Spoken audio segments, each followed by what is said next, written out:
Hello, fellow nerds, and welcome to Our Nerdiest Thing. Today we have a very special guest, author Casey Smith. Born and raised in Maryland, where she still lives with her husband and chihuahua, Casey spent a lot of her childhood escaping into fantasy worlds. Her heart holds a special place for YA fantasy, and in her own writing, Casey's goal has always been to create fun stories full of magical worlds that allow you an escape from the real world, which we appreciate, Casey. Her debut novel, A Lust for Blood, was released in November 2022, and her sequel, The Cursed Soul, will release in late 2023. Welcome to the podcast, Casey. Thank you so much for being here. Thank you so much for having me. I'm excited to be here. I realized I should have asked this before I read it, but I'm going to ask it now. Do you pronounce it cursed, like old school style, or do you say cursed soul? No, I say cursed. I always just would say cursed too, but every so often someone, adds a little sass. Yeah. Yeah, they throw you off. Yeah. The cursed soul. Yeah, right. Save it for the audiobook, It does add a little element of drama. I know it does, right? So tell us a little bit about your journey to becoming an author and what inspired you to want to be a storyteller. Sure. I think that originally ever since I was little, I just enjoyed writing stories. I used to write, I tell people this all the time, but I used to write Jurassic Park fan fiction about like me and my friends. Stop it. I love that. I have an obsession with Jurassic Park and dinosaurs. I'm like a little kid. Did you ever, because this is totally what I would have done, did you ever write fan fiction about like people that you didn't really like being on the toilet that got eaten by the T-Rex? Yeah, they would always die, Oh, that's so great. Yeah. I love that. I have a plaque at work that says, if you were in my novel, you'd be dead. That's That good. is so fantastic. Jurassic Park was a good and still is a good movie. A great story. It holds up to this day, I'd say. But that was probably like my first bit of just writing for fun. And it wasn't until I probably got into college and took some writing courses that I really enjoyed it and like was like, I don't know, I guess I really wanted to write a novel after going through those classes. So I wrote a lot for like 10 or so years. And it wasn't until 2022 that I finally finished and published my first novel, which was not really my first novel, but my first published one. So it was a long journey from like middle school till now of writing. The but first author here who we said are. that they wrote and wrote and wrote and wrote, and then the Yeah. umpteenth one was the one that got published. Yeah, it's crazy. That is, yeah. So you describe yourself as a slow, methodical writer. So does that mean that, spending a decade writing before you decided, yes, this is the story that I want, were you really focusing a lot on different drafts of the same story before moving on? Or what does slow, methodical writing look like for you? So for me, slow and methodical is sort of writing when you have the inspiration for it, and then stepping away when that inspiration leaves and it's like a chore to write. Right. So as I wrote A Lust for Blood, I probably had like a month or two at a time where I would just like not look at it and write. And then I'd go back and I'd reread from the top and kind of like go through it again. And it would inspire me for like new scenes and that kind of stuff. So I'm I'm not the type of person that is trying to write something super fast and just get it out. I like to take my time and like not push myself when the creativity is just not there. Yeah. So that's more of what I mean, I guess. Smart. Well, and that differs from somebody who says, I'm going to write, this many words a day, no matter what. Right. Yeah. And just start writing, even if it's not good, I'll edit it later. Like that's a different approach. I like that though. I think that's how I would be. Yeah. It's just a lot less stressful to do it that way. Well, it's not and then, yeah, exactly. And you wait till you're in the right headspace. So, yeah. I think We so. approve. I know. I was gonna say.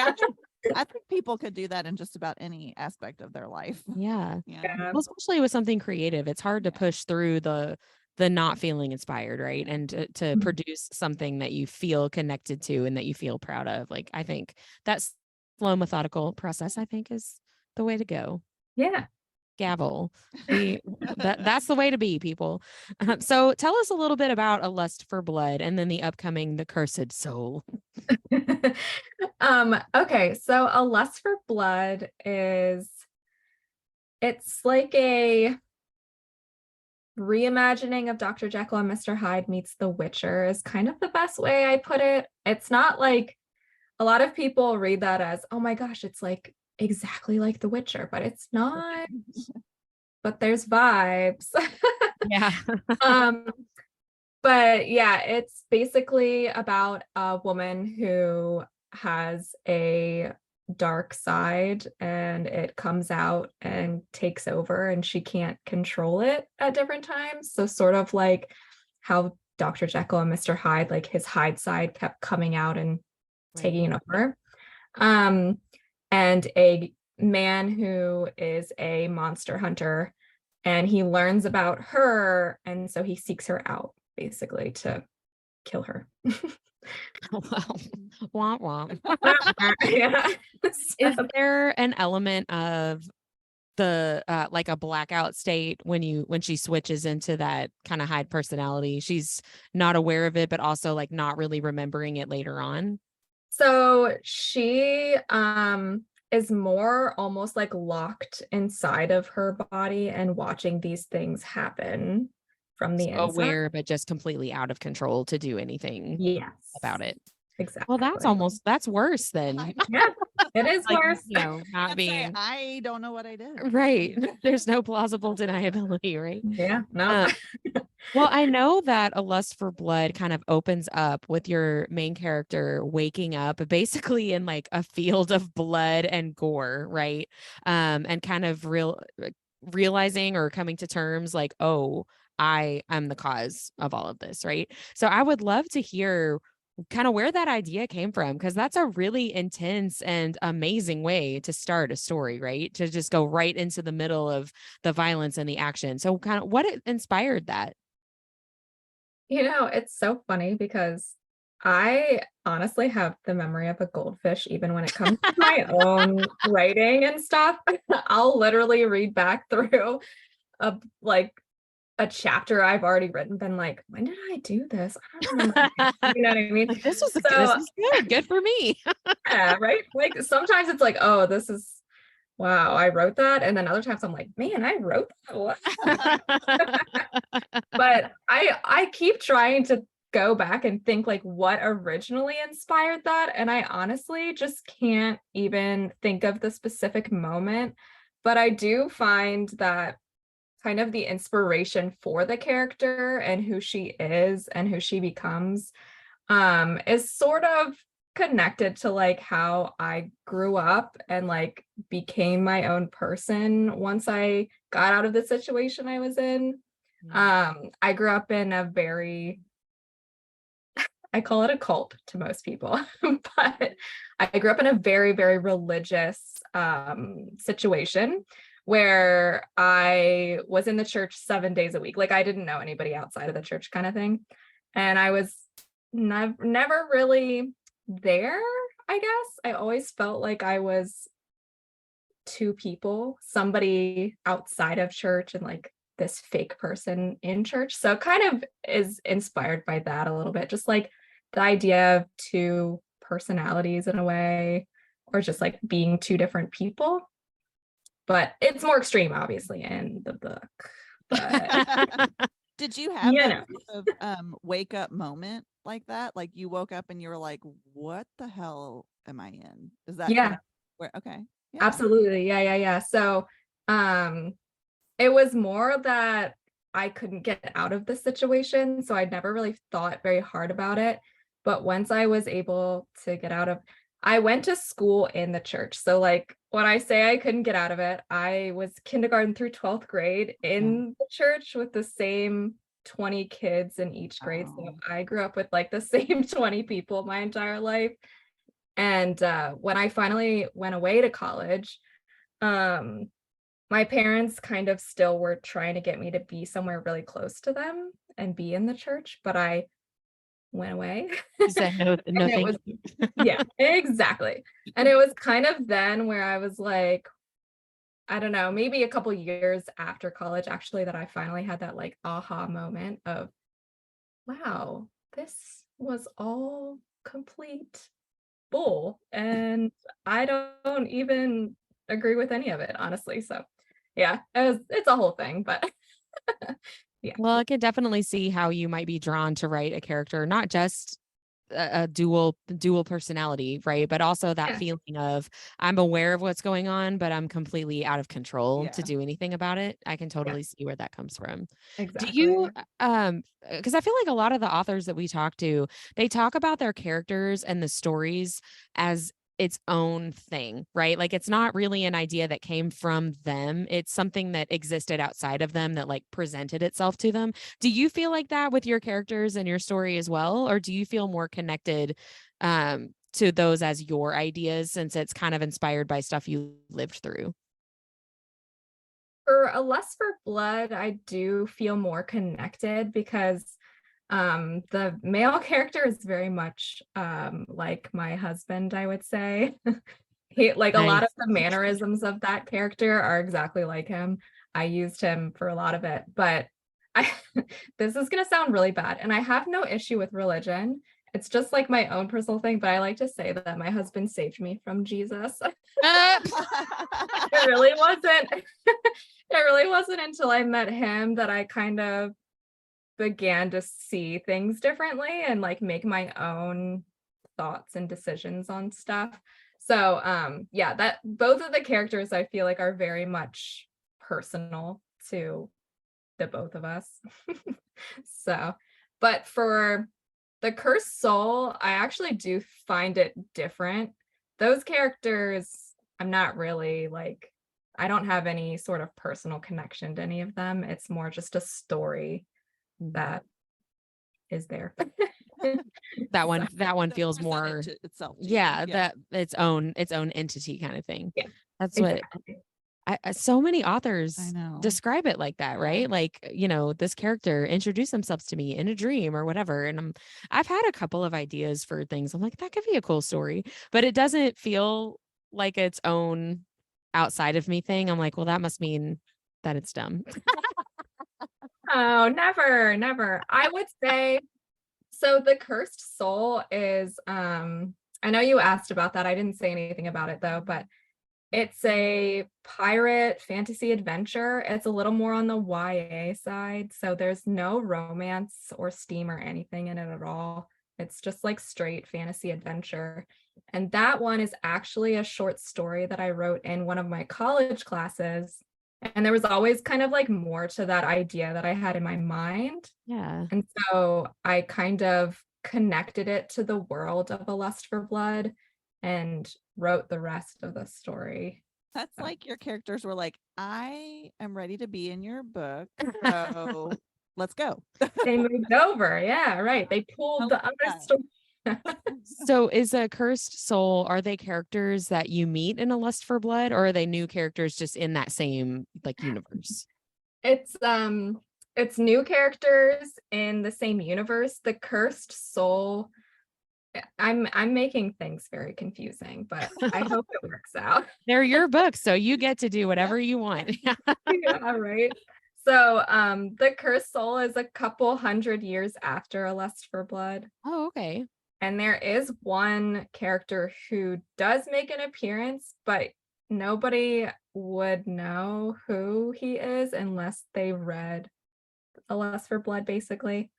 So, like, if you're only reading The Cursed Soul, which you totally could do, and not read A Lust for Blood, then you would just be like, this character is interesting. But if you read A Lust for Blood first, you'll be like, wait a second, that seems familiar. So, I love yeah. that. It's like a little Yeah, Easter egg. I know. That's really cool.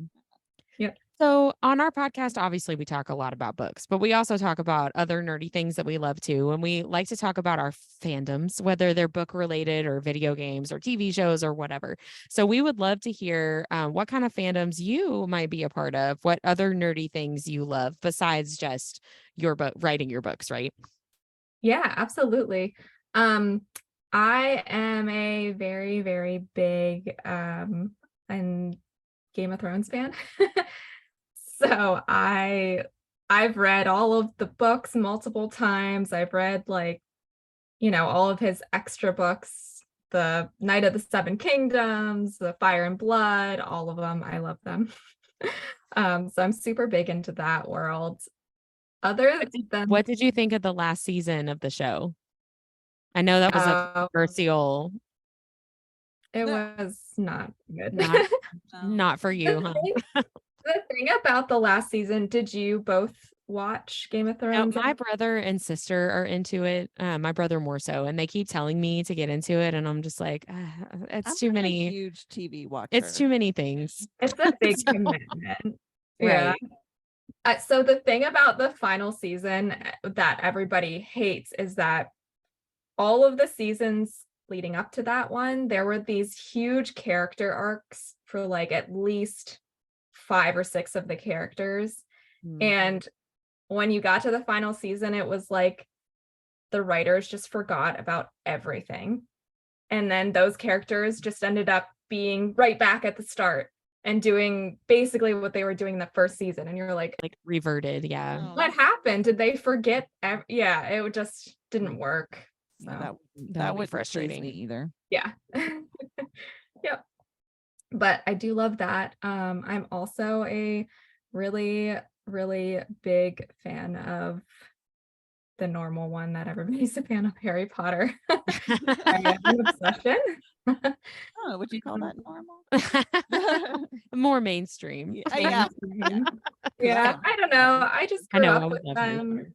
Potter. Like those books were written when I was basically the same age as the characters. So it's like you grew up with them. Yeah. Were you allowed to read Harry Potter in a religious upbringing? No, I was naughty and I taught them another way. I had like neighbor friends who, Right. went to public school and they had all this stuff. So whenever I would go to their house, Public school kids, man. Yeah. I was like, oh, can I read Harry Potter while I'm here? That's Just awesome. don't tell my parents. Yeah. It's our Had to be secret. a secret. No, I grew up in a really conservative religious family also. It sounds maybe not quite as conservative as your upbringing, Yeah. but my parents let my younger brother read Harry Potter, and they were like the only ones of the Oh parents yeah. that- Oh, really? yeah. Oh, But funny. I wasn't allowed to watch like MTV and Yeah. Dawson's Creek and stuff, but my brother could read Harry Potter. So, Mm. but That's I read it as an adult and was like, this is amazing. yeah. And as an adult too. so. Yeah. That's funny. Well, Not- oh, go ahead. Oh no, go ahead. You're fine. I was just gonna say we're gonna move into our nerdy and dirty speed round. Oh, So, okay. yes. So this is like You said that like so sexy. A a speed. speed round. Speed round. I mean, I like to make everything sound sexy. So this is sort of like a free association. It's like a question with a pretty simple answer usually. And just the idea is the first thing that comes to your head, comes to your mind. Okay. Sure. So are you ready? Yes, Okay. I think so. The last song you listened to. House of Memories by Panic at the Disco. Oh, Nice. nice. I haven't listened to Panic at the Disco in forever. What fictional character do you have a crush on? Oh, probably this is so out of nowhere. Drax the Destroyer from Guardians of the Galaxy. Oh, Nice. I love him. I love Dave Bautista. Well, and that character is really funny Yeah. too. Yeah, he is. And I might know the answer to this already, but the book series that you always recommend. Oh, A Song of Ice and Fire. Yeah. That okay. Game of Thrones. Oh, okay. I didn't realize that. Yeah, Sorry, it's sorry. Game of Thrones. Yes, Yeah. it's Game of Behind the times. I haven't read them either. We're All right. together. So I was right. Yes. What TV series should everyone watch? Parks and Recreation. Yes, I'm rewatching it right now. I need to watch that. I think Oh, that's something that my husband and I would like to watch together. I think you would like it too. Yeah, I've watched it like 7 times. Okay. No, we just watched the Get on Your Feet. That episode is so good. So good. Now when I watch it, I will always remember you saying that. Yeah. The book character that you would get nerdy and dirty with. Oh, probably Jamie Lannister from Game of Thrones. That's the brother and the brother sister, right? Yeah. Yeah, that's He's Yeah. taken. yeah. A food you refuse to eat. Mushrooms. Oh, a lot of people don't like Oh. mushrooms. What paranormal power or like a fantasy power would you want to have? I would want to be able to teleport. Oh, I think I would like that too. Yeah, that would be That's a new one. I don't think that would anybody be said that really before. useful. Yes. Your favorite weekend activity. Rock climbing. Ooh. Oh, fun. Smut or plot. Plot.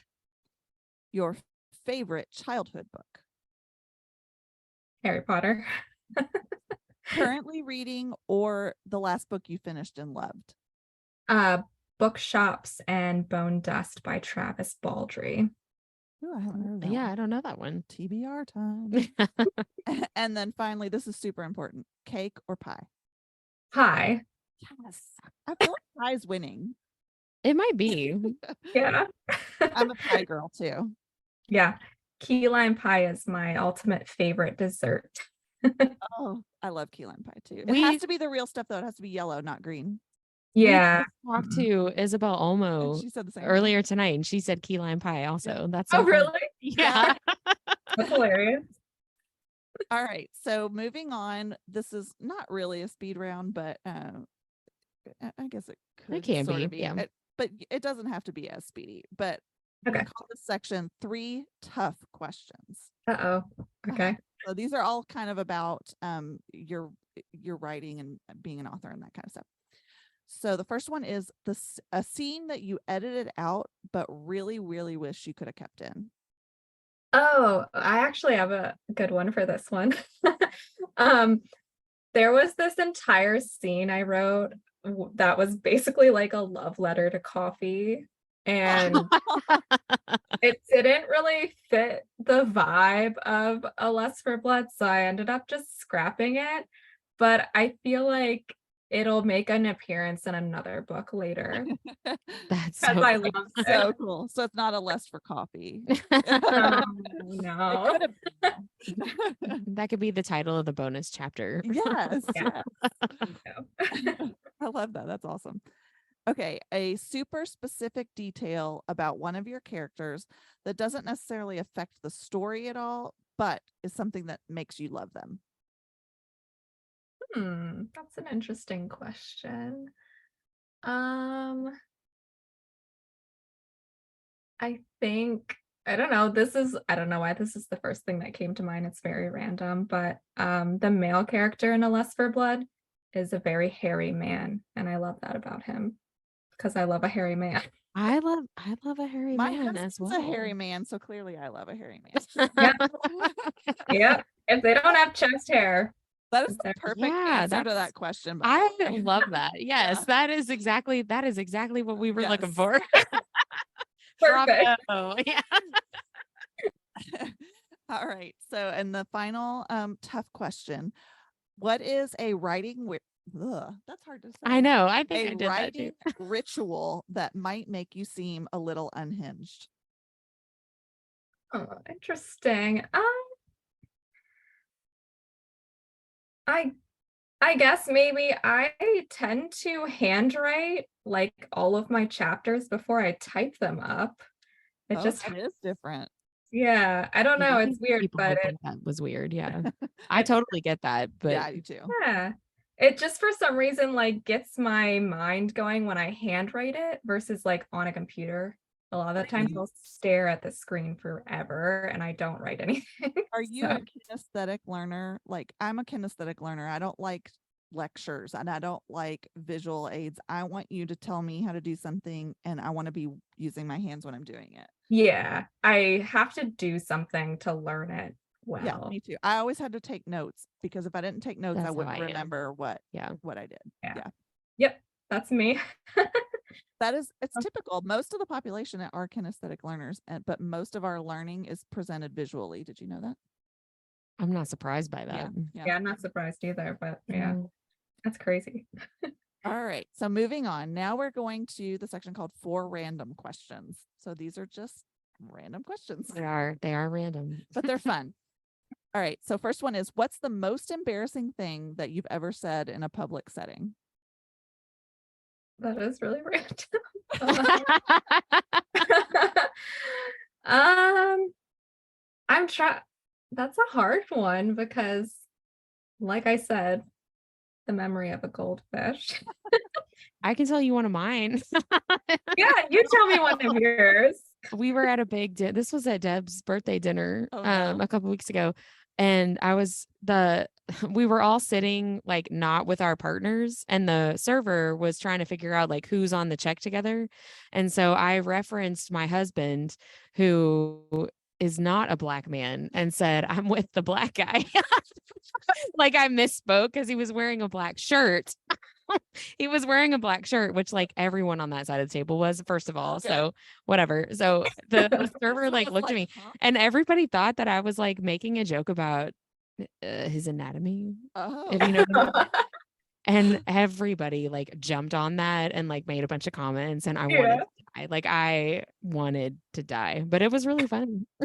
Everybody else was amused. you made me think of one of mine, which is might even be more mortifying. So I was in middle school and I was or actually I think it might have been high school, I don't know, but I was doing a doing homework and it was biology, and one of the questions was, what is an example of an organism? But it wasn't like obvious, like you had to like find out what an organism is. Like it didn't just tell you in the book, right? And I was so frustrated because I wasn't in that frame of mind, and I walk out to my mom and my brother, who is 7 years older than me, and said, "Ugh, can you all tell me what an example of an orgasm is?" No. And they thought that was hilarious. That's funny. What is that? All right, I We'll thought of one. Yeah, You did what? Okay, see, it's always easier to go after somebody else has admitted we theirs. inspired you. Yeah. it's not like super embarrassing, but I guess being an author, it is a little like embarrassing. But I am the maid of honor for my best friend's wedding. She gets married in September, and we just had her bridal shower last weekend.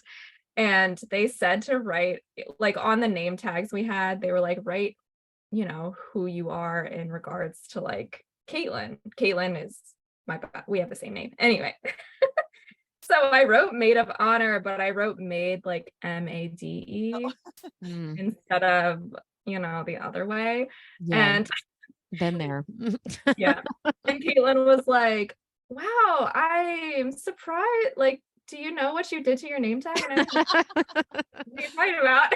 And she like no, pointed I it did it out. on purpose. I'm so like I am existing maid. I am made. I am made honor. of honor. Yeah. That's what I played it off. I was like, well, you made me your maid of honor. So I thus am maid of honor. yeah. I was like, well, I'm embarrassed. It's all good. It's all good. All right. So next question. Have you ever seen a ghost or had a paranormal experience? Not that I know of. Ooh. I guess it could happen anywhere, but True. might just play it off as like, oh, that was weird. So no. I actually haven't either. I have, Oh. but it's a whole long story. We don't have to get into it. Oh, actually, I do know that. Yeah. All right. What movie or TV show do you quote or reference the most often? Parks and Rec. I was hoping you were going to say That's that. a good one. Yeah, that was a good one to quote. Could a depressed person do this? That's one of my favorites. I love that you can quote from other authors' favorite quotable. That's one of the best. It was the same episode, I think, as the "Get on your feet." It's the same I one. think it is. Yeah. That's so fun. We say, "Well done, Leslie. Well done, Leslie. Well done." In our house a lot. Good. I love it. Oh my goodness. Sorry. Okay, completely different, totally switching gears. What is your zombie apocalypse plan? Oh, just locking down right in my house here, building a fence barricade around the whole place, and yeah, just getting all the guns With your I books. can, all of the weapons, holding up down the fort here, Trying to survive. trying to survive. Yeah. That's funny. People are like, we're going to build a fence. I'm going to plant a garden. And I literally am like, I'm probably just going to die. There's no way I'm going to make it. Offer myself up. Yeah, I'm just going to do it. So you are getting ready to release, or no, you just did release your The Cursed Soul. No, not yet. It okay. It comes out September 12th. September. Yeah. Okay, great. So are you already working on your next writing project? Are you kind of taking a little bit of a breather until you release Cursed Soul, or what are you working on next? I plan to work on the second A Lust for Blood after this. I've already kind of worked on it a little bit, but I'm still in like the last round of edits for the Cursed Soul. I'm actually kind of behind on it. So but that's fine.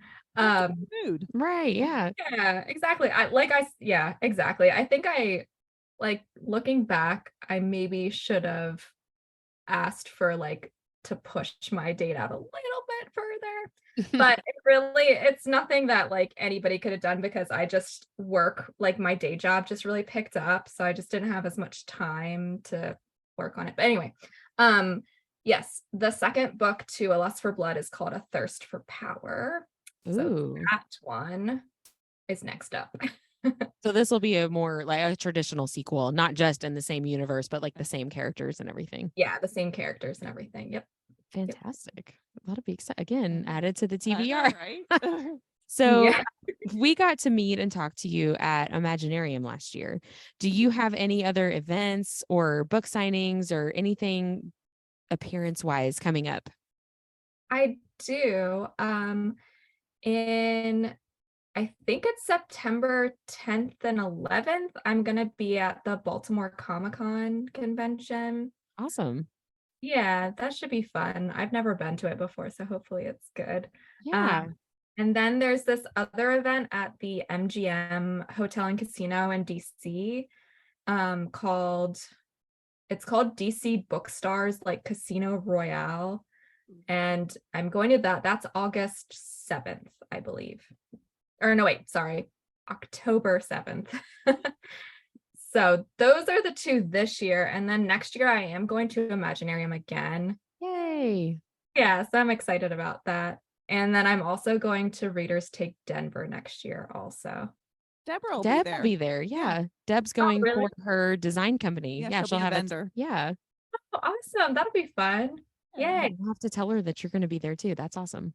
Yeah, I'm excited for that one. It seems like it's going to be really fun. There's a ton of authors going to that, like almost 200 or more. Oh, wow. Yeah, it's crazy.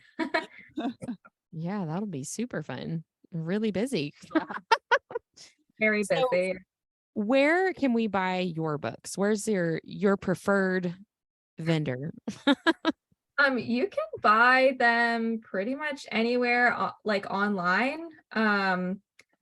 Amazon is fine, or Barnes and Noble, wherever. Or you can even I have hardcovers. I don't have hardcovers in Barnes and Noble or Amazon, but I have them on my small business, Fable Grounds Coffee.